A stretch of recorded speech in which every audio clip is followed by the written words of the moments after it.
الحمد لله الحمد لله خالق الوجود من العدم وجاعل النور من الظلم ومخرج الصبر من الألم فملقي التوبة على الندم فنشكره على المصائب كما نشكره على النعم ونصلي على رسوله الأكرم بالشرف الأشم والنور الأتم والكتاب المحكم وكمال النبيين والخاتم سيد ولد آدم الذي بشر به عيسى بن مريم ودعا لبعثته إبراهيم عليه السلام حين كان يرفع قواعد بيت الله المحرم فصلى الله عليه وسلم وعلى أتباعه خير الأمم الذين بارك الله بهم كافة الناس العرب منهم والعجم. الحمد لله الذي لم يتخذ ولدا ولم يكن له شريك في الملك ولم يكن له ولي من الذل وكبره تكبيرا. الحمد لله الذي نحمده ونستعينه ونستغفره ونؤمن به ونتوكل عليه ونعوذ بالله من شرور أنفسنا ومن سيئات أعمالنا من يهده الله فلا مضل له ومن يضلل فلا هادي له ونشهد أن لا إله إلا الله وحده لا شريك له ونشهد أن محمدا عبد الله ورسوله أرسله الله تعالى بالهدى ودين الحق ليظهره على الدين كله وكفى بالله شهيدا فصلى الله عليه وسلم تسليما كثيرا كثيرا. أما بعد فإن خير الحديث كتاب الله وخير الهدي هدي محمد صلى الله عليه وسلم وإن شر الأمور محدثاتها وإن كل محدثة بدعة وكل بدعة ضلالة وكل ضلالة في النار. قال الله عز وجل في كتابه الكريم بعد أن أقول أعوذ بالله من الشيطان الرجيم قل بفضل الله وبرحمته فبذلك فليفرحوا هو خير مما يجمعون. رب اشرح لي صدري ويسر لي أمري واحلل عقدة من لساني يفقه قولي. اللهم ثبتنا عند الموت بلا إله إلا الله اللهم اجعلنا من الذين آمنوا وعملوا الصالحات وتواصوا بالحق وتواصوا بالصبر. آمين يا رب العالمين. Allah Azza wa Jal created the human being with desires. And Allah talked about that in Surah Al-Imran. He said, زُيِّنَ لِلنَّاسِ حُبُّ الشَّهَوَاتِ مِنَ النِّسَاءِ وَالْبَنِينَ وَالْقَنَاطِيرِ الْمُقَنطَرَةِ مِنَ الذَّهَبِ وَالْفِضَّةِ وَالْخَيْلِ الْمُسَوَّمَةِ وَالْأَنْعَامِ وَالْحَرْثِ. Allah made for men, for instance, women desirable. He made children, having children desirable, and then having wealth and assets and businesses and investments that grow desirable, a beautiful ride desirable. These are things that Allah put inside the soul of human beings, inside our psyche. He programmed us to want these things. Other places in the Quran, He makes a list of things that people want. And today what I want to start with is a fundamental question. Why do we want these things? What is in our minds that once we have these things, what's going to come? At the end of the day, the simple answer to that, which every human being knows, is I'll be happy. If I get the job that I really want, I'll be happy. If I get married to the person I want to get married to, I'll be happy. If I'm able to buy that house, I'll be happy. If I'm able to live in this neighborhood, I'll be happy. If I'm able to move to that country or that city, then I'll be happy. Some young man feels stuck in their home. They don't want to live in their small town. They're like, if I get accepted into that university and move to that town, man, I'm going to be so happy, right? So all of these things, they boil down to one common denominator, which, our great American history describes as the pursuit of happiness, right? So we're looking for this one thing. And we keep trying to find it in these pursuits that you and I have in our lives. In fact, we go through a lot of sadness and a lot of difficulty and a lot of pain because of this dream of acquiring something one day that will make us happy. So you work maybe even at a job that you don't like because you're saving up because you want to get something eventually that's going to make you happy, right? Some kids, they get allowance, right? And they just really want this pair of shoes. They're not going to spend their allowance, even though all the other siblings are getting candy, this or that. They're withholding all these smaller happinesses because they're waiting for this bigger happiness. So they're saving so they can buy those shoes or whatever it is that they want, a video game or, So this idea that we're willing to sacrifice for the sake of a greater happiness is actually a big part of life. It's the reason why students study hard at a university. Studying is not a joyful experience. There are other students in the same university that are partying, that are hanging out, that are wasting their time. And then you have some students that are working really, really hard because some students look at happiness at a party or at hanging out or cutting class or going out and chilling or just sleeping. That's their happiness. Another student sees, well, this looks like it's happiness, but I really want to have the happiness of being financially independent, of being successful. I want to feel the joy of hearing my dad say that he's proud of me, or my family celebrating my graduation, or whatever, right? Being the pride and joy of the family. They've got some other pursuit of happiness in their mind. But at the end of the day, the irresponsible one and the responsible one have something in common. They're both pursuing some kind of happiness. So it is actually, for the students of psychology, it is one of the most fundamental questions when you're trying to figure out what's going on inside of the psyche of a person. What makes you happy? What makes you happy? And by the way, what makes you happy is a question that should be different from what is good stress relief for you. Because happiness is something you're running towards.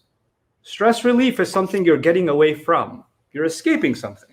You're stressed out about work. You're stressed out about some family argument. You're stressed out about this or that. Oh, when I'm stressed out, I just go for a walk. Or when I'm stressed out, I just play video games.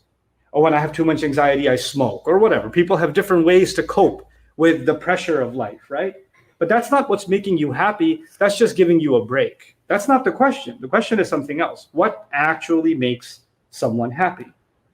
And this feeling that we have of happiness, it's a very temporary feeling. As much as it's desired and pursued. Somebody said, somebody posts a picture of going to some beautiful vacation, and they could see like an amazing city behind them, sunny skies. They could see a beautiful escape, the landscape or waterfall or mountains or whatever. And they look really happy. But go to a vacation enough times, all the places start looking the same. It's not the same excitement for you anymore. It doesn't make you happy anymore, right? So this thing that we're pursuing, it's like a moving target. It's not like once you have it, you can hold on to it. It's the same with what Allah describes. I've talked about this in other khutbah before. Another khutbah is in Surah Al-Hadid, how Allah describes that the crop turns yellow, right? So the farmer, all he wanted was the crop to grow. The entire year, he's waiting for the crop to grow. And when it grows, they party, they celebrate, they have harvest festivals, because finally the fruit of their labor, right? Quite literally, for a gardener, the fruit of his labor. But even that fruit gets sour. Even the stalk turns yellow, right? So the idea there is that we can pursue. Some kids are like, man, I just want to get this I just want to get a PS5. You can't get it anywhere. It's harder to get than a visa to Umrah.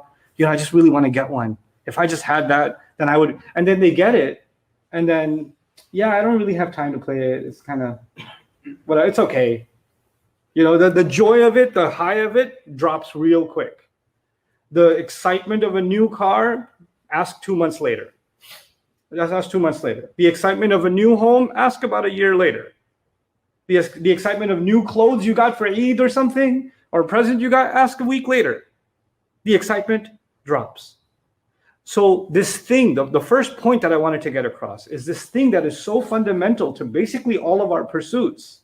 We have to be clear. I have to be clear about myself that it's not found in a thing, because the moment I have it, it moves on to something else. And then it becomes something else, and then it becomes something else. I can't hold on. I can't seem to hold on to this thing called joy.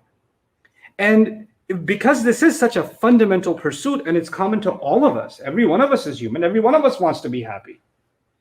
I would imagine that Allah will talk about it exhaustively in the Quran. How to become happy.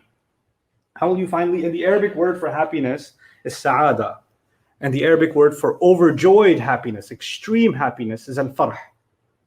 So these words, you would think you'll find them all over the Quran, because Allah wants us theoretically to be happy, right? Because the promise of Jannah, the promise of all the rewards, even if it's not spelled out that way, obviously those things are there. Just even thinking about those things makes us happy. That's what Allah wants. But surprisingly, in the Quran, Allah does not talk about happiness much at all. In fact, barely at all. And there's only one place where Allah essentially says, and because of that, they should be happy. They should be filled with joy. فَبِذَلِكَ فَلْيَفْرَحُوا. This is one place in the Quran, in the entire Quran, in Surah Yunus. So what Allah does for some subjects that are so vital and so fundamental, instead of spreading them out, He talks about it once. And this is Allah's way of telling us, what I have said here is enough for you to understand all you need to understand about this topic. So for instance, He did that with fasting. Allah didn't talk about fasting in the Quran all over the Quran. He talked about it in one place, one time. And that's it. That's all you need to know. Compare that with something like taqwa. Taqwa, he talks about in the Quran over a couple of hundred times. Why? Because you can understand it from this point of view. You also can come at it from this point of view, this point of view, this point of view. There's lots of things you can learn about taqwa. It's a big thing. And you can acquire it in many, many, many different ways. And it can come to you. You can be tested with your taqwa in many different ways. So Allah addressed it in many different ways across the Quran. But when it came to something so, what you would think he would talk about over and over again, happiness, like I said again, just this one place in Surah Yunus is fundamentally where he says, the word sa'ada is used, but here, essentially, this is the place that Allah says, this is Allah's commentary on happiness itself, right? This is Allah's commentary on it. And he didn't just comment on it. He actually said, this is ayah number 58, by the way, and ayah number 58 is the answer, is the conclusion to ayah number 57, actually. So here he's commenting on happiness, but the building blocks, what makes up happiness, isn't the ayah before it. That's actually what it is. So in this series of khutbahs, what I'm going to try to do is understand these two ayat. And maybe if we contemplate these two ayat, and though I have given khutbahs about these two ayat before, but not from this point of view, not from this psychological point of view, and not from this historical point of view. So we're going to come at the same ayat, and we're going to come at them from a different perspective, to try to understand something about happiness itself, for myself and for you, for all of us. So that we can, when we truly understand ourselves, maybe we can acquire this thing, the desire for which Allah himself put inside us. I want to feel happy. This is this experience I want to have. And for many listening, because now, I don't know if this is the case because of us living in the postmodern world and because we have more access to each other because of social media, the internet, because the overflow of information, so we know more about each other, or has it always been the case?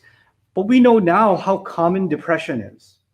We know how common deeply felt sadness and anxiety are. We know how common, people that we live with, people that we spend our entire lives with, are riddled with thoughts all day that take happiness away from them. They could, you could see them and say, hey, what's wrong? And I don't want to talk about it. I just feel sad. And they're going to have a hard time expressing it. So this is an ailment. The absence of happiness is an ailment, and the absence of feeling any joy. Actually, honestly, there are some people, if you ask them, when was the last time you actually felt happy? It's a scary question for a lot of people because they can't remember. Like, I was happy for this person. I was happy for that person. When was I truly happy? I can't really remember. It's a hard question. And that's a scary thought, right? That's a really scary thought. So what can we learn from Allah's insight in the Quran on this subject? The first thing that this khutbah itself is dedicated to is actually what we can learn about it in the ayah itself, where he does talk about happiness. He says, whatever this is, the alchemy of happiness, whatever Allah is giving you, he makes a comment about it. He said, "Huwa khayrun mimma yajma'un." That's the end of ayah number 58. "Huwa khayrun mimma yajma'un." And this is from Jawami'ul Kalim, ironically. It's a very comprehensive statement. It is better than everything that they gather. It's better than everything that they gather. And in this is a profound insight from Allah about how we normally figure out that we're going to get happy. If we gather things, then we're going to be happy. Some wannabe influencer, if he gathers or she gathers more followers online, apparently they'll be happy. If I can gather these new gadgets that came out, the 2.0 came out, the 13 came out, the 14 came out, the newest release came out. If I just gather that, I'll be happy. If I watch the new season of this show, I can gather more episodes under my experience, then I'll be happy. If I can gather more money, then I can be happy. If I can gather yet another degree, I can be happy. If I can gather these credentials under my belt, then I will be happy. Right? So we're all, whether there are tangible things like money, cars, toys, games, clothes, shoes, bags, you name it. Either it's those things or it's intangible things like degrees, recognition, followers, appreciation, compliments. Some people like to gather compliments. That's what they're looking to gather. Just somebody just compliment on how good I look, or somebody compliment on how smart I am, or somebody compliment on how funny that joke was. I just need to gather these compliments, right? And so in all of these pursuits, and by the way, when you're gathering something, when you're collecting something, like an animal, when birds collect twigs for their nest, when ants collect food for their survival, right? Then it takes work. Gathering doesn't just happen on its own, it's work. And in this small ayah, Allah has provided us a really deep insight. People exhaust themselves gathering things that they think will make them happy. They're gathering stuff, and that's an exhausting exercise. Either it's physically exhausting, it's emotionally exhausting, or even mentally. They're just sitting in their head gathering thoughts, gathering stuff that they think will bring them joy. And all of that, Allah puts aside and said, what I'm giving you is better than all of those failed collections that you have. And I'm not saying you shouldn't have a stamp collection that makes you happy. Or you shouldn't have, some other, some people have shoe collections. Our contractor here at the campus, non-Muslim guy, he has a sneaker collection. He's got a gallery in his house of sneakers, right? So it makes him happy. I'm not saying you can't have collections, or you can't have things that bring you experiences of joy. But there's one thing above all, and I've noticed this over and over again as I've interacted with people, tried to understand this subject. People that become obsessed with one kind of collecting or the other. You know what? A lot of times, I said this earlier on, that there's the pursuit of being happy and there's escaping stress or anxiety. A lot of times people are escaping something by collecting something. So they're actually spending more time, for example, I love basketball, man. I love shooting around. I love hooping. And they're playing ball, and they're exhausted. Their legs are hurting. They're still playing ball because there's something at home that they're running away from to play that much ball, right? And it's scary that sometimes even you can hide behind, coming to the masjid makes me happy. Coming to the masjid which is a great thing, coming to the masjid 5 times a day. I had an interesting conversation with an imam recently, who's been imam for many years. And he said, I wanted to understand the people that come to my masjid. I wanted to study them. It's a very interesting person. So he actually had, the regular musallin, the people who regularly come and pray, coming 5 times to the masjid is not an easy thing, right? So he wanted to understand what motivates them. So he went to each and every person's house. There's 15 or so people, because not too many people can make it every day, right? So 15 or so people, he spent time with them, went to their home, got to know their story, got to understand. And 14 out of 15 were getting away from something. Somebody's family member had died. Somebody had a lot of trouble at home with their kids. Somebody had and even though may Allah reward them for coming to the masjid, but understanding their pain and understanding that they're getting away from something and trying to find peace in something is important to understand. It's important to know.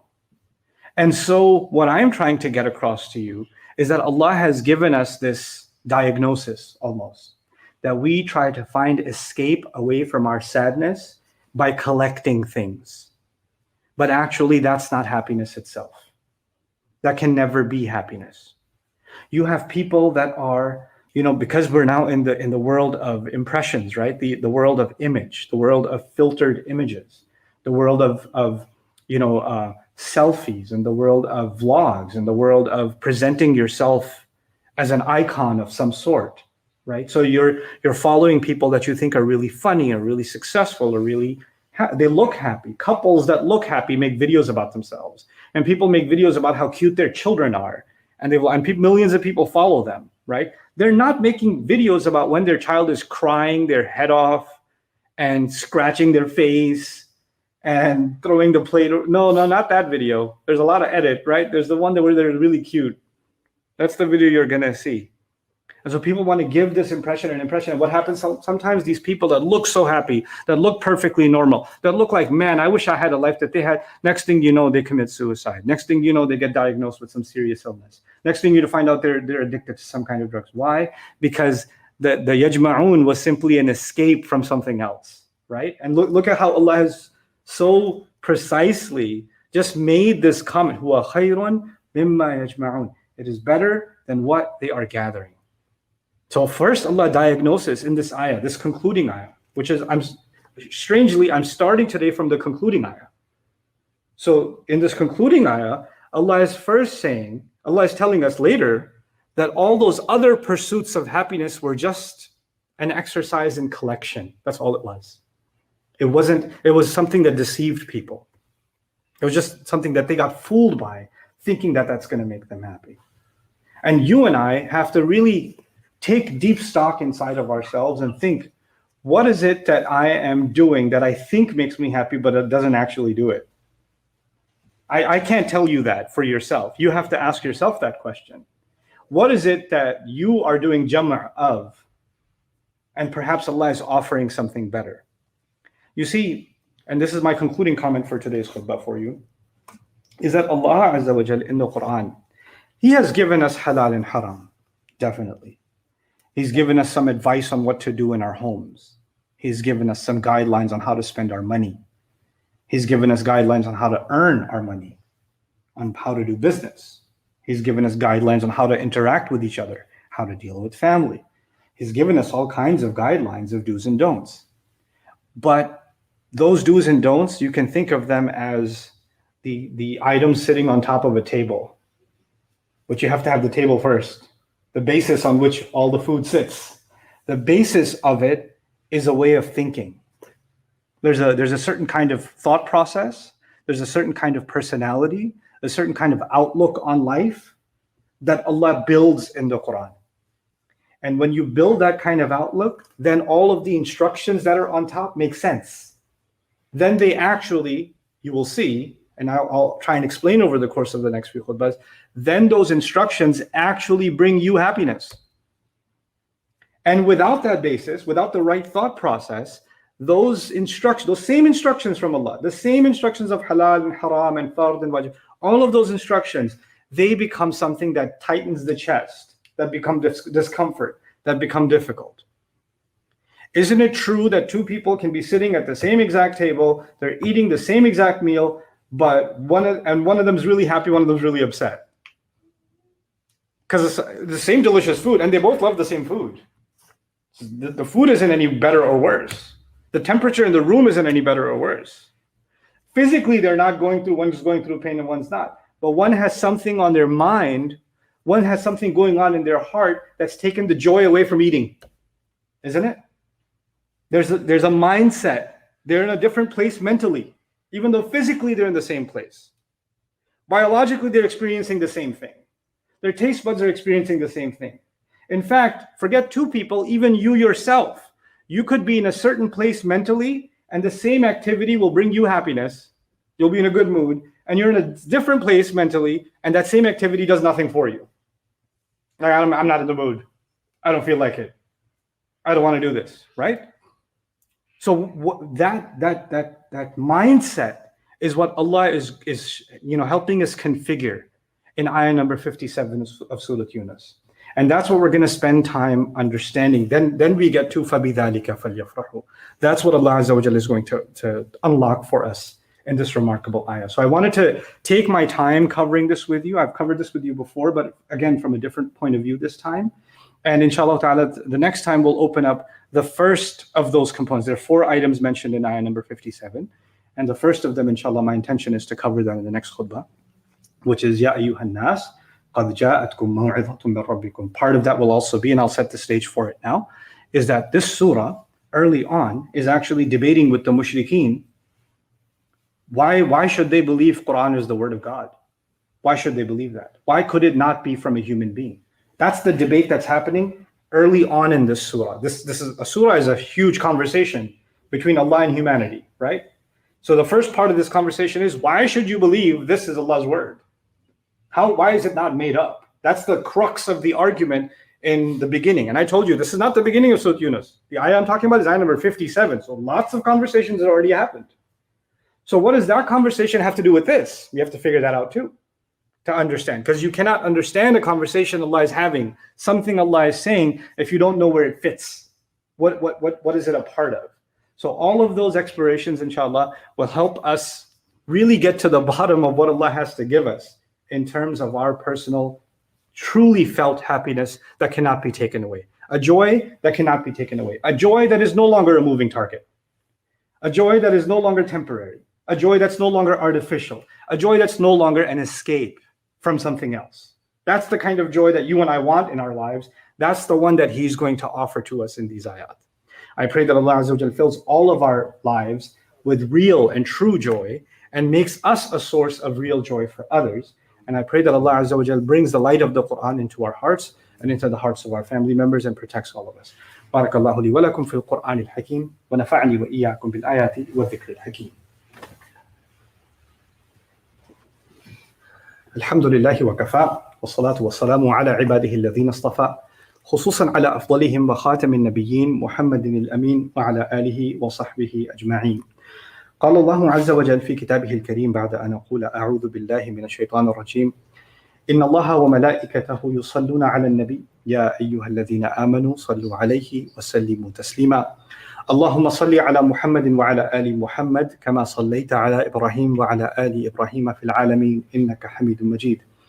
اللهم بارك على محمد وعلى آل محمد كما باركت على إبراهيم وعلى آل إبراهيم في العالمين إنك حميد مجيد.